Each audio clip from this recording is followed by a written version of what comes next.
장애인 학대 신고, 왜 필요할까요? 장애인 학대는 장애인을 몹시 괴롭히거나 가혹행위로 고통을 주는 것을 말하며 이는 장애인의 인권을 침해하는 행위입니다. 특히 학대 행위자는 피해자의 장애 취약성이나 권력관계, 친분 혹은 보호를 명분으로 피해자에게 학대 행위를 하는 경우가 많으며 학대 행위는 상당 기간 지속되거나 반복되는 경우가 많습니다. 반면 장애인 학대의 피해자는 장애로 인해 피해 사실을 인지하지 못하거나 의사소통에 어려움이 있어 본인 스스로 신고를 하는 것이 어려운 경우가 많아 주변의 신고가 매우 중요합니다. 장애인 학대 신고 의무자의 신고 사례를 소개해드리겠습니다. 장애인 거주시설의 종사자인 혜님 씨는 장애 청소년인 하늘이가 최근 부쩍 말수가 줄고 근심이 가득한 표정으로 휴대폰만 만지며 안절부절하는 모습을 자주 보았습니다. 혜님 씨는 하늘이에게 무슨 고민이 있는지 상담을 하게 되었습니다. 상담을 하던 중 하늘이가 온라인 채팅에서 알게 된 남성에게 자신의 신체와 얼굴 등을 찍은 사진을 전송했고 남성은 하늘이가 자신의 말을 듣지 않으면 사진을 인터넷 카페 등을 통해 널리 퍼뜨리겠다는 협박을 하고 있다는 사실을 알게 되었습니다. 혜님 씨는 그 즉시 장애인 권익 옹호기관에 피해 사실을 신고했습니다. 신고를 받은 장애인 권익 옹호기관은 피해 사실을 확인하여 경찰에 수사를 의뢰하였고 경찰 수사 동행, 국선 변호사 선임 등을 지원하여 추가적인 피해를 막을 수 있었습니다. 장애인 학대 신고 의무자는 장애인 학대를 조기에 발견하고 신고할 수 있는 직종의 종사자이며 피해자의 추가 피해를 막고 장애인 학대를 예방하는 데 매우 중요한 역할을 한다는 것을 꼭 기억해 주시기 바랍니다.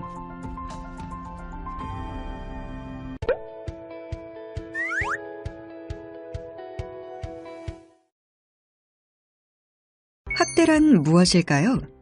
사전적 의미로는 몹시 괴롭히거나 가혹하게 대우하는 것, 혹은 그러한 대우를 의미합니다. 학대의 대상은 누구나 될 수 있으며 피해자가 상대적으로 약자의 위치에 있다면 성별이나 연령, 체격이나 물리적 힘과 무관하게 일어날 수 있습니다. 군대에서의 가혹행위나 직장 내 괴롭힘 등이 그 예라 할 수 있습니다. 그러나 통상적으로는 상대적 약자에 해당하는 아동, 노인, 장애인 등이 학대에 더 많이 노출되어 있습니다. 학대의 개념은 시대나 국가, 사회문화에 따라 다르게 해석되고 적용되며 변화되어 왔습니다. 과거에는 부모가 아이를 때리는 행위를 훈육이라 여기는 경우가 많았지만 지금은 아동학대로 인식되고 있으며 우리나라뿐만 아니라 대부분의 국가에서 범죄로 보고 있습니다. 이처럼 학대의 개념은 지속적으로 변화, 발전하고 있습니다. 장애인복지법 제2조에서는 장애인 학대를 장애인에 대하여 신체적, 정신적, 정서적, 언어적, 성적 폭력이나 가혹행위, 경제적 착취, 유기 또는 방임하는 것을 말합니다.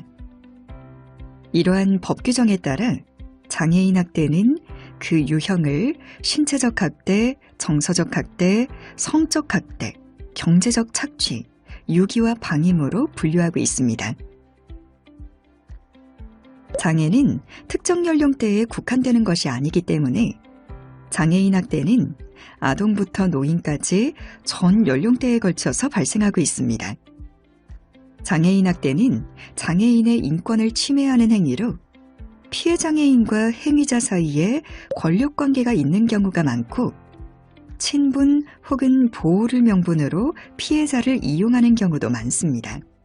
또 어느 정도의 의도나 고의성을 갖고 행해지고 있으며 상당 기간 지속되거나 반복되는 경우가 많습니다. 장애인 학대 사건을 살펴보면 피해자를 폭행하며 욕설을 하거나 협박을 하여 돈을 빼앗는 등 여러 유형의 학대가 동반되는 사례가 많습니다. 또한 장애인의 재산이나 기초생활수급비, 장애인연금 등을 관리해주겠다며 가로채거나 마음대로 사용하는 행위, 속여서 대출을 받게 하는 등 경제적 착취 피해도 많이 나타납니다. 학대 피해자의 70% 이상이 발달장애인으로 피해자의 대다수를 차지하고 있습니다. 행위자는 피해자의 부모 또는 가족, 사회복지시설 종사자, 지인, 교육기관 종사자, 고용주, 장애인 활동지원 인력 등 피해자의 주변인인 경우가 많습니다. 그래서 학대 발생 장소 역시 피해자의 거주지, 직장 및 일터, 사회복지시설, 교육기관, 의료기관, 상업시설 등 다양한 곳에서 발생하고 있습니다. 장애인복지법에서는 앞서 언급한 장애인 학대의 정의 및 특성이 반영된 범죄 행위를 장애인 학대 관련 범죄로 규정하고 있습니다. 장애인복지법 제2조의 장애인 학대 관련 범죄에는 형법에 의한 살인, 폭행, 상해, 유기, 체포, 감금, 협박, 약취, 유인, 강간, 강제추행, 명예훼손, 강요, 사기, 횡령죄와 장애인복지법의 금지행위, 성매매처벌법의 성매매 강요죄 등이 해당됩니다. 장애인 학대 관련 범죄 규정을 통해 학대 행위자에 대한 처벌 강화뿐만 아니라 피해자 보호를 강화하고 있습니다. 참고로 장애인 학대 신고 의무자가 자신의 보호, 감독 또는 진료를 받는 장애인을 대상으로 장애인 학대 관련 범죄를 범한 때에는 가중처벌을 받을 수 있으며 처벌을 받은 경우 장애인 관련 기관 등의 취업이 제한될 수 있습니다.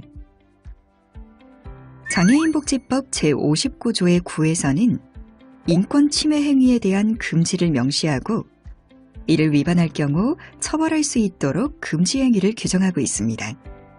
금지 행위는 모두 장애인 학대 행위에 해당되며 그 행위에 따라 처벌을 받게 됩니다. 성적 학대는 10년 이하의 징역 또는 1억 원 이하의 벌금형으로 처벌할 수 있습니다. 상해 또는 노동력 착취는 7년 이하의 징역 또는 7천만 원 이하의 벌금을,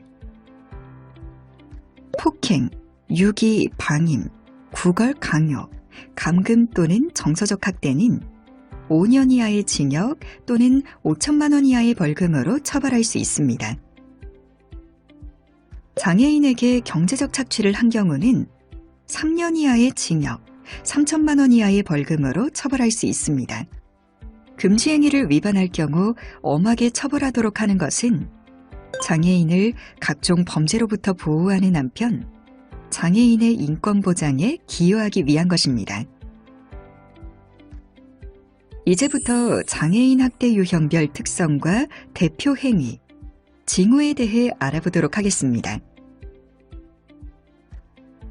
신체적 학대는 장애인의 신체에 손상을 입히거나 고통을 주는 것으로 폭행, 상해, 감금 등의 신체적 폭력이나 가혹행위를 하는 것입니다.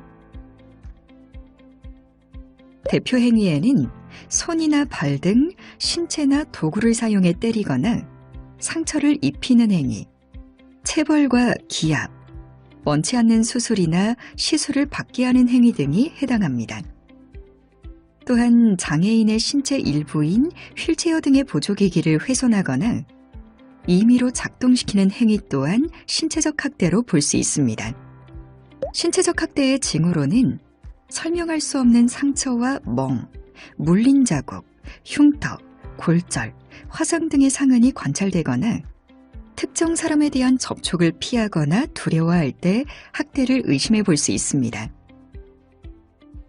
정서적 학대는 장애인에게 수치심, 모욕감, 따돌림 등 정신적 고통을 느끼게 하는 행위로 언어적, 비언어적인 방법으로 정서적 폭력이나 가혹행위를 하는 것입니다. 대표 행위에는 공포감을 주는 협박이나 위협 등의 언어적 표현이나 때리려고 하는 등 비언어적인 행동을 통해 장애인에게 정서적인 고통을 주는 행위가 포함됩니다. 또한 지속적으로 비하, 모욕, 조롱, 욕설 등을 하는 행위도 정서적 학대에 해당합니다. 정서적 학대의 징후로는 자해 등으로 인한 상처가 관찰되거나 평소와 다르게 말하기를 꺼려하거나 지나치게 위축되는 등 소극적인 모습을 보일 때 학대를 의심해 볼 수 있습니다. 성적 학대는 장애인을 성적으로 착취하거나 성희롱을 하는 등 성적 수치심을 주는 행위입니다. 대표 행위에는 강간 또는 강제추행을 하거나 성매매를 강요하고 장애인이 원하지 않거나 장애인의 의사에 반하는 행위로 성적 불쾌감을 주는 등의 행위가 해당됩니다. 또한 장애인의 성적 행위나 신체 등을 촬영하거나 유포하여 성을 착취하는 경우도 성적 학대에 해당합니다. 성적 학대의 징후로는 설명할 수 없는 임신, 성기나 가슴 등 특정 부위의 통증 호소 및 출혈 등이 나타나거나 이전과 다르게 성적 표현이 증가하는 경우 학대를 의심해 볼 수 있습니다. 경제적 착취는 장애로 인한 취약성을 이용하여 재산 및 노동력의 착취, 재산적 권리의 침해 등 장애인에게 경제적 손해를 입히는 행위입니다. 대표 행위에는 장애인을 속이거나 명의를 도용하여 재산을 가로채거나 채무를 발생시키고 재산을 빼앗는 행위나 장애인의 노동력을 착취하여 지급해야 할 정당한 대가 등을 지급하지 않는 행위 등이 해당합니다. 경제적 착취의 징후로는 일을 하고 있음에도 기본적인 생계 유지에 곤란을 겪거나 공과금 등 연체 독촉장과 채무 관련 전화가 지속적으로 오는 경우 학대를 의심해 볼 수 있습니다. 6위는 보호, 감독의 의무가 있는 자가 장애인과의 관계를 단절하거나 장애인을 보호하지 않고 버리는 행위입니다. 6위의 대표 행위에는 피해 장애인을 고의로 남겨두고 이사를 가는 등 연락을 일방적으로 끊는 행위가 해당됩니다. 6위의 징후는 보호 의무자가 연락이 되지 않거나 낯선 장소에서 배회하거나 낯선 장소에서 지속적으로 발견되는 경우 6위로 의심해 볼 수 있습니다.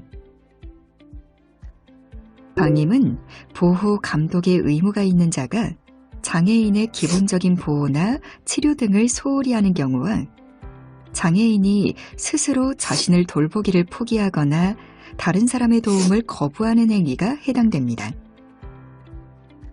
방임의 대표 행위는 장애인의 기본적인 의식주와 신변 처리를 포함하여 의료적 지원을 소홀히 하거나 기본적인 교육과 사회 서비스의 제공을 거부하는 행위 또는 서비스를 받지 못하게 하는 행위가 해당됩니다. 방임의 징후로는 위생관리가 되지 않아 악취가 나거나 계절에 맞지 않는 부적절한 옷차림, 상처나 질병이 있으나 적절한 치료를 받고 있지 못하면 방임을 의심해 볼 수 있습니다. 유기 및 방임에서 보호 감독의 의무가 있는 자는 친권자나 법정 후견인, 동거인, 고용주 등 사실상 장애인을 보호 감독하는 사람이 해당합니다. 장애인 학대의 유형별 징후는 항상 명확하게 일치할 수는 없습니다.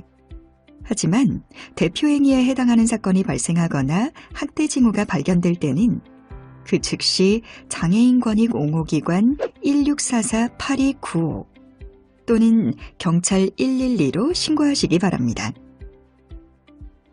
빠른 신고가 더 큰 피해를 예방할 수 있습니다.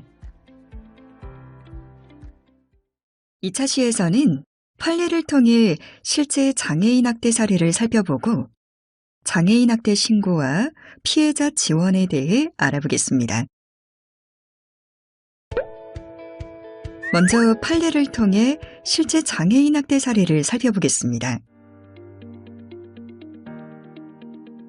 첫 번째 사례는 가정에서 발생한 사례입니다.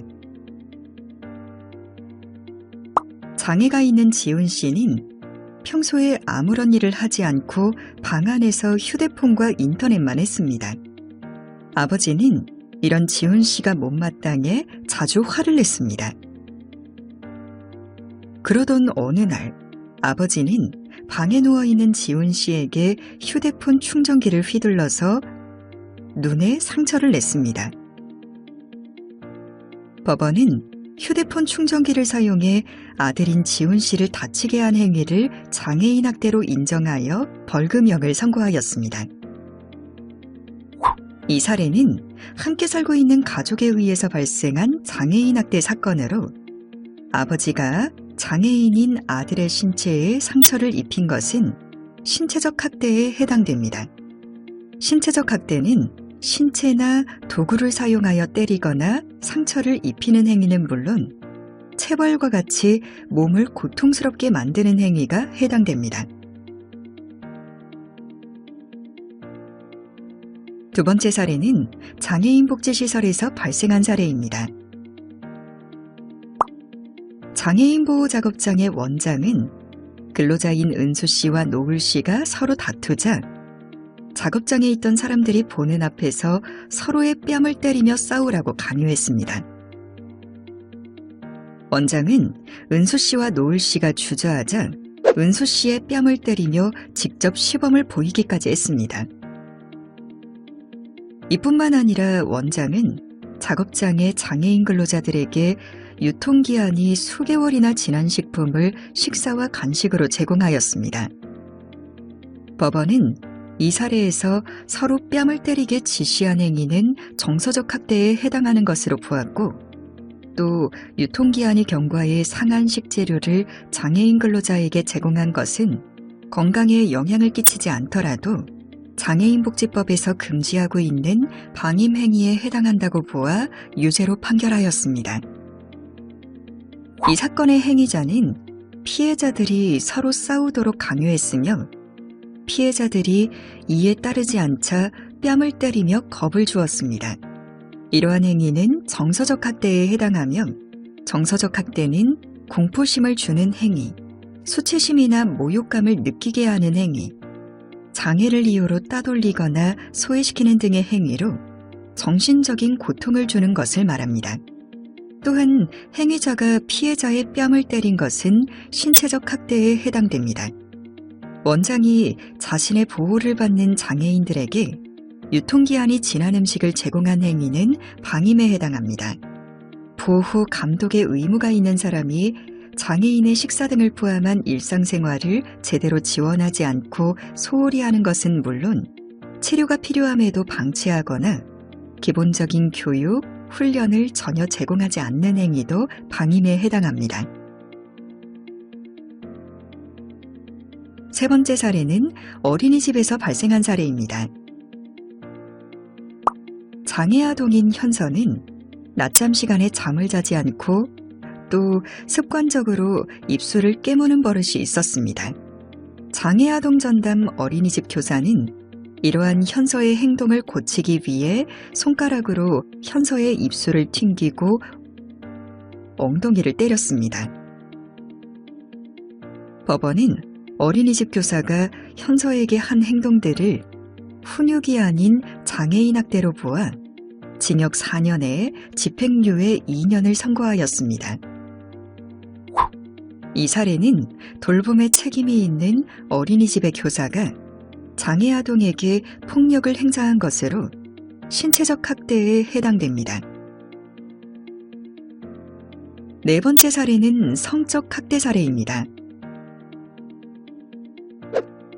나영 씨의 이웃 주민인 상은 씨는 나영 씨가 장애가 있다는 것을 알고 나영 씨 집으로 찾아가 형광등을 갈아준다며 안방으로 들어가 나영 씨를 성폭행을 하였습니다. 이뿐만 아니라 상은 씨는 나영 씨의 몸을 자신의 스마트폰으로 촬영하기도 하였습니다. 법원은 성폭행과 신체 촬영을 통해 성적 수치심을 유발한 행위를 인정하여 유죄를 선고하였고, 성폭력 치료 프로그램 이수와 장애인 복지시설의 취업 제한을 명령하였습니다. 성적 학대는 강간, 강제추행, 성매매 강요뿐만 아니라 원치 않는 성적 행위를 강요하거나 성적 수치심을 주는 행위, 신체를 촬영하고 이것을 유포하는 행위도 포함됩니다. 5번째 사례는 경제적 착취 사례입니다. 정연 씨는 평소 알고 지내던 세진 씨가 장애로 인해 금전 관리가 어렵다는 것을 알고 세진 씨에게 재산을 관리해 주겠다며 속여 세진 씨의 돈을 개인적인 용도로 사용하였습니다. 또한 정연 씨는 세진 씨에게 보험을 담보로 대출을 받도록 한 뒤 그 돈을 가로채 마음대로 사용하였습니다. 게다가 정연 씨는 세진 씨 명의의 아파트 처분 권한을 넘겨받아 재산상의 피해도 입혔습니다. 법원은 정연 씨가 저지른 사기 등의 혐의를 인정하여 유죄로 판결하였습니다. 장애인인 피해자를 속여 돈을 가로채고 재산상의 피해를 입히는 것은 경제적 착취 행위입니다. 또한 월급을 주지 않고 일을 시키거나 월급을 빼앗는 등 노동력을 착취하는 행위도 경제적 착취에 해당됩니다. 지금까지 다양한 장애인 학대 사례를 살펴보았습니다. 지금 이 순간에도 우리 주위에는 장애인을 대상으로 한 학대 행위가 발생하고 있을지 모릅니다. 더 큰 피해를 예방하기 위해서는 신고 의무자의 적극적인 노력과 신속한 신고가 필요합니다.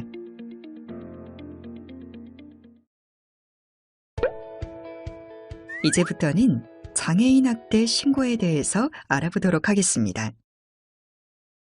장애인 학대를 예방하고 적극적으로 대응하는 첫 번째 단계는 바로 신고입니다. 장애인복지법 제59조의 4에서는 누구든지 장애인 학대 또는 장애인 대상 성범죄를 발견하거나 알게 되면 장애인 권익 옹호기관이나 경찰에 신고할 수 있습니다. 장애인 권익 옹호기관으로 신고는 어떻게 할까요? 장애인 학대 신고는 다양한 방법으로 할 수 있습니다. 먼저 장애인 학대 신고 번호인 1644-8295로 신고할 수 있으며 1644-8295는 전화뿐만 아니라 문자, 카카오톡으로 신고가 가능합니다. 두 번째는 이메일 또는 우편 등으로도 신고할 수 있습니다. 이때 학대 상황에 대한 증거나 관련 자료들을 함께 보내면 큰 도움이 됩니다. 세 번째로는 장애인 권익 옹호기관에 방문하여 신고할 수 있습니다. 방문을 원하는 경우 미리 약속을 잡고 방문하면 됩니다. 그럼 어떤 내용을 신고해야 할까요? 우선 신고자의 이름과 연락처, 학대를 어떻게 알게 되었는지 말씀해 주십시오. 그리고 피해자와 학대 행위를 한 것으로 의심되는 행위자에 대한 정보를 알려주시면 됩니다. 특히 피해자의 이름, 나이, 장애 유형, 행위자와의 관계, 주소 등 피해자를 알 수 있는 정보는 매우 중요합니다. 마찬가지로 학대 행위 의심자의 이름, 하는 일 등 학대 행위 의심자임을 알 수 있는 정보도 중요합니다. 무엇보다 학대 행위 내용에 대한 정보가 중요합니다. 신고할 때 누가, 언제, 어디서, 어떤 행위가 있었는지 구체적인 내용과 정보를 최대한 알려주셔야 합니다. 자세한 정보는 피해자를 신속하게 보호하고 학대 상황에 적극 대응하거나 피해 사실을 확인하는 데 큰 도움이 됩니다. 특히 학대 상황에 대한 증거나 관련 자료를 확보하고 있다면 신고할 때 장애인 권익 옹호기관에 제공하여 주면 됩니다. 그러나 반드시 학대 상황에 대한 분명한 증거나 관련 자료를 확보해야 하는 것은 아닙니다. 관련 증거가 없더라도 신고할 수 있으며 신고에 따른 처벌이나 불이익은 받지 않습니다. 다만 다른 사람에게 악의적으로 형사처벌을 받게 할 목적으로 허위사실을 신고한 경우에는 무고죄가 적용될 수 있습니다. 장애인복지법 제59조의 4에서는 직무상 장애인 학대 및 장애인 대상 성범죄를 인지할 가능성이 높은 직종의 종사자에게 신고 의무를 부여하고 있습니다. 신고 의무 직종으로는 사회복지 관련 직종에 근무하는 종사자, 의료 및 응급구조 관련 직종 종사자, 교육 및 보육 관련 직종 종사자, 각종 상담 보호시설 직종의 종사자 등이 있습니다. 신고 의무가 있는 직종을 구체적으로 알아보겠습니다. 사회복지 관련 직종 종사자에는 사회복지 전담 공무원, 사회복지시설의 장과 종사자, 사회복지시설에서 근무하는 사회복무 요원, 서비스 지원 종합조사 담당자, 장애인 활동지원 인력 및 장애인 활동지원기관의 장과 종사자, 정신건강복지센터, 정신요양시설, 정신재활시설의 장과 종사자, 장기요양 요원 및 인정신청 조사자 등이 있습니다. 의료 및 응급구조 관련 직종 종사자에는 의료인, 의료기관의 장, 정신의료기관의 장과 종사자, 의료기사, 응급구조사, 119 구급대대원 등이 있습니다. 교육 및 보육 관련 직종 종사자에는 어린이집 원장 등 보육교직원, 유치원의 교직원 및 강사, 초중고 특수학교의 장과 종사자, 학원의 운영자와 강사 및 직원, 교습소의 교습자 및 직원, 장애인 평생교육시설의 장과 종사자 등이 있습니다.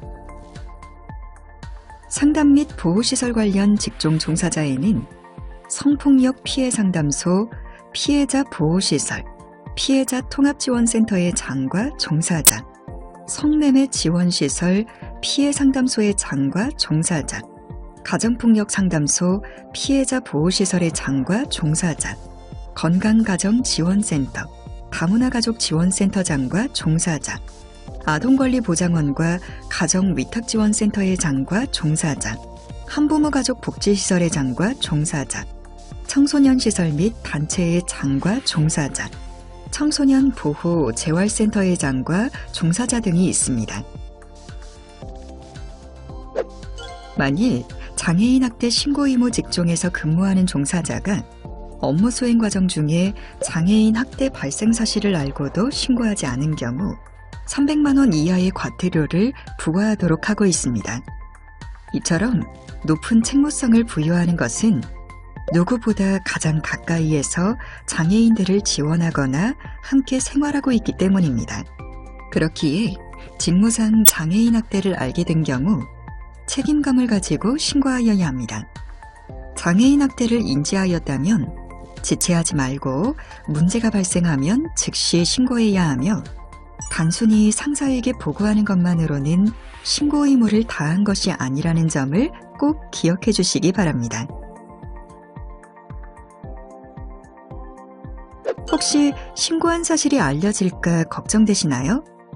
장애인권익옹호기관은 신고자와 신고 내용을 제3자에게 정보를 제공하지 않으며 신고자를 보호하기 위해 노력합니다. 또한 장애인복지법 등 여러 법률에서도 신고자 보호를 위한 다양한 조치를 마련하고 있습니다. 그럼 어떤 조치들이 있는지 알아보겠습니다.